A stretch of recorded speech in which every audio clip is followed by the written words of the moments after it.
বিএনপির ভারপ্রাপ্ত চেয়ারম্যান তারেক রহমানের দেশে ফেরা উপলক্ষে গণসংবর্ধনার আয়োজন করেছে দলটি। রাজধানীর পূর্বাঞ্চলে ৩০০ ফিট এলাকায় এ আয়োজনের প্রস্তুতি হিসাবে মঞ্চ তৈরি করা হয়েছে।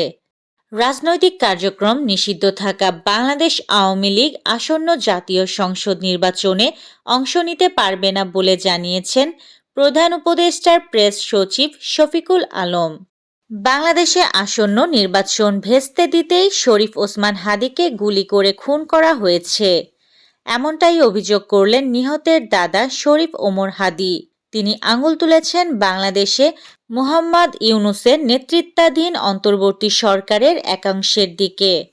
ঢাকা শহরে প্রবেশের জন্য বিমানবন্দর এলাকার এলিভেটেড এক্সপ্রেসওয়ের টোল প্লাজা আগামীকাল বৃহস্পতিবার ৪ ঘণ্টা জনসাধারণের জন্য টোলমুক্ত থাকবে। আগামী ৭২ ঘণ্টার মধ্যে প্রথম আলো ও ডেইলি স্টারে হামলা করা প্রত্যেক হামলাকারীদের গ্রেফতার করতে হবে। ৭২ ঘণ্টার মধ্যে গ্রেফতার না করলে ডিআরইউ এর পক্ষ থেকে নতুন কর্মসূচি দিতে বাধ্য হব বলে হুঁশিয়ারি দেন নেতৃবৃন্দ। পাশাপাশি ডিআরইউ এর সাধারণ সম্পাদক ও প্রশাসনিক কর্মকর্তার বিরুদ্ধে মিথ্যা মামলাও প্রত্যাহার করতে হবে। রাজধানীতে প্রথম আলো ও ডেইলি স্টার কার্যালয়ের হামলা, ভাঙচুর ও অগ্নিসংযোগের ঘটনায় সামাজিক যোগাযোগ মাধ্যমে ছড়িয়ে পড়া ভিডিওতে কুড়াল হাতে উল্লাস করা যুবকসহ আরও ১০ জনকে গ্রেফতার করেছে পুলিশ। এ নিয়ে ২ দিনে মোট গ্রেফতারের সংখ্যা দাঁড়ালো ২৯ জনে। দিল্লিতে নিযুক্ত বাংলাদেশের রাষ্ট্রদূত এম রিয়াজ হামিদুল্লাহকে আবার তলব করল ভারতের বিদেশ মন্ত্রক। এই নিয়ে একই সপ্তাহে দুবার বাংলাদেশের রাষ্ট্রদূতকে ডাকল এস জয়শঙ্করের মন্ত্রক।